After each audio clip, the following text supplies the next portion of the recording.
165. Istausu padha golek wasiat sapa sira kabeh. Bin nisa'i kelawan pira-pira wong wadon khairon ing kebagusan.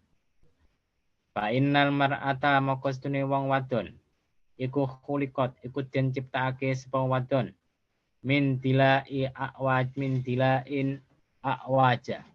Bisa dibaca dilain, bisa dibaca dilin. Min dilain saking iga wekas a'waja kang bengkong. Wa inna a'waja sayin lan setune luweh bengkong-bengkonge perkara fiddilai atau fiddil'i ing dalam iga wekas iku a'lahu iku luweh dhuwur-dhuwure iga wekas. Fa indah pertama kalamun tindakan sapa sira tukimuhu jejekake sapa sira hu ing iga wekas kasar tahu moko gawe pecah sapa sira hu ing iga wekas. Wa in tarok tahu lan lamun ninggal sapa sira kabeh hu ing iga wekas lam yazal moko ora leren-leren ora gingsir-gingsir apa iga wekas iku awaja iku bengkong. Fastausu moko padha amrih wasiat sapa sira kabeh bin nisa'i klambi wadon khairon ing kebagusan. Rawahu riwayatake ngati sapa As-Saikhoni sapa Imam Bukhari Muslim an Abi Hurairah saking sahabat Abu Hurairah. Jadi ini pesan Kanjeng Nabi kepada kita para laki-laki, bukan pada wanita loh ya. Artinya apa? Artinya ini ada beberapa penafsiran. Istausu, kalian tuh ambillah wasiat. Artinya apa? Artinya kita suruh ngaji. Sebagai orang laki-laki suruh ngaji kepada ustadz, pada kiai. Kemudian apa yang kita peroleh dari pengajian tadi disampaikan kepada istrinya. Karena itu ikut dalam fikih itu bahwasanya wanita, istri kita, anak kita itu bagaimana bisa sholat, bagaimana ngerti hukum haid dan lain sebagainya, itu tanggung jawab kita sebagai laki-laki. Ini istausu bin nisa'i khairan dari semacam itu. Jadi kalau ada seorang wanita kok tidak bisa ngerti apa yang namanya haid, nifas, tidak ngerti caranya wudhu, tidak ngerti cara sholat, ternyata suaminya tidak ngajari, yaitu dosa besar sebagai suami. Paham ya? Bagaimana kalau suaminya ilmunya pas-pasan ya? Nah, ikut penafsiran yang kedua, istausu bin nisa'i khairan, kita suruh cari orang, cari guru, kemudian supaya ngajari istri-istri kita, ngajari anak-anak kita ya, gampangnya anaknya dipondokkan, akhirnya supaya bisa ngerti tata caranya ibadah yang benar itu gimana. Cara semacam itu. Kemudian ada penafsiran yang ketiga, istausu bin nisa'i khairan, artinya Kanjeng Nabi berkata, aku kasih kalian wasiat. Wasiatnya apa? Wasiatnya sekalian supaya berbuat baik kepada wanita. Kenapa? Karena wanita itu diciptakan dari tulang rusuk laki-laki. Mungkin ada yang protes, Pak, ketika suami saya, ketika bapak saya itu di ronsen kok tulang rusuknya tetap jumlahnya pas, tidak ada yang kurang. Karena dari tulang rusuk laki-laki. Ini maksudnya ketika pertama kali Nabi Adam itu diciptakan sama Allah Subhanahu wa taala di surga, itu kan beliau itu ketika diciptakan tengah-tengah tidak punya konco, tidak punya teman. Kan gitu kan? Tidak punya teman di surga, temannya cuma malaikat, cuma kemudian jin-jin, kan di sana itu nama kesepian. Ini sama Allah diciptakanlah Siti Hawa. Nah, Siti Hawa itu diciptakan dari tulang rusuknya Nabi Adam. Itu ikut penafsiran ulama semacam itu. Jadi ya selanjutnya ya sudah tidak diciptakan lagi. Ya, tulang rusuknya tetap genap semua. Jadi kalau ada yang protes, enggak di ronsen kok masih genap Pak, itu enggak paham dia. Itu kan. Wanita diciptakan dari tulang rusuk laki-laki itu dulu pertama kali zamannya Siti Hawa dan Nabi Adam tadi. Dan karena wanita itu diciptakan dari tulang rusuk laki-laki dan tulang rusuk itu bengkong, maka kita harus tahu sifat wanita itu unik, sifat wanita itu sulit diprediksi. Jadi kalau ikut para ahli psikologi, seandainya kita mau meneliti sifat laki-laki itu cukup butuh satu buku satu buku mungkin tipis sudah selesai. Ini sifat laki-laki. Tapi kalau untuk meneliti rahasia perempuan, itu 10 jilid buku tebal aja belum tentu selesai. Karena saking rumitnya sifat wanita itu semacam itu.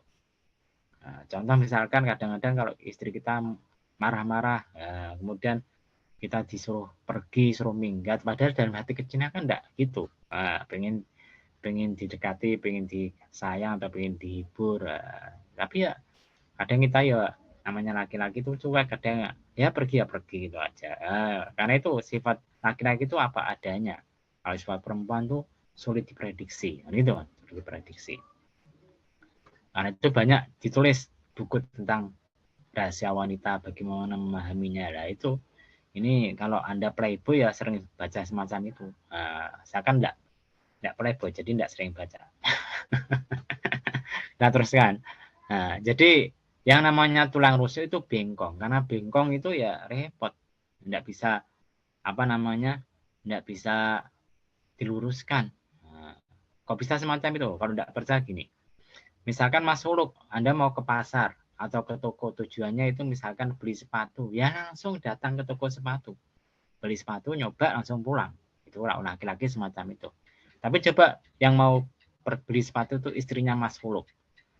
Beli sepatu istrinya Mas Huluk pergi ke pasar, mampir toko baju beli, mampir toko udung beli.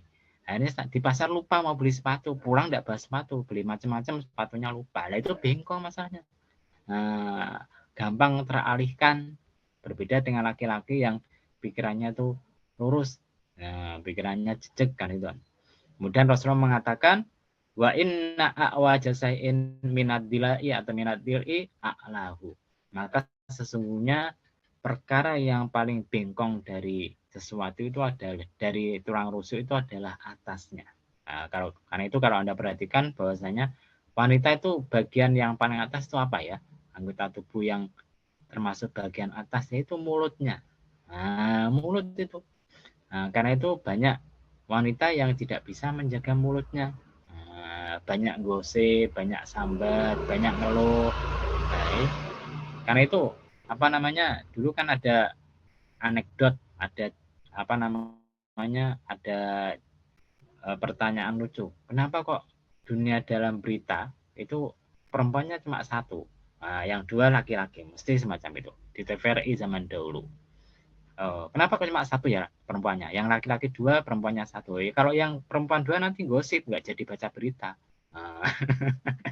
Gitu loh. Jadi kan semacam itu kan. Coba Anda lihat, kenapa kok sekarang jamaah pengajian yang paling banyak itu perempuan? Anda lihat, muslimatan, fatayatan, yang datang itu banyak perempuannya.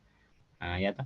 Kalau misalkan acara NU, acara pengajian, yang laki-laki cuma sedikit, kenapa kok nggak semangat? Kalau ibu-ibu ketika ada acara pengajian kan kesempatan untuk ngomong-ngomong sama temennya, tetangganya.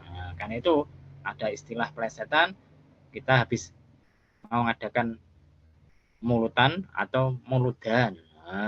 Kalau muludan itu memperingati kelahirannya Kanjeng Nabi. Kalau mulutan berarti ada tanda pengajian, yuk mulut dan mulut saling berkata. Karena itu dikatakan mulutan, bukan muludan. Gitu. Kita teruskan ya. Fa'in dabtatuqimuhu kasar tahu. Maka kalau kita bersifat terlalu keras kepada wanita, tidak mau ngalah, karena itu di sebagian kata-kata mutiara itu wanita selalu benar, laki-laki selalu salah, ya toh? Sebenarnya laki-laki tetap salah di depan wanita. Kan. Jadi kalau kita terlalu keras pada wanita, maka kasar tahu, kamu akan memecahkan tulang rusuk tadi. Artinya apa? Artinya ya jadi tukaran, jadi bertengkar, bisa pisah. Kan gitu kan? Kalau kita terlalu keras pada mereka. Bain tarok tahu lam yazal akwaja.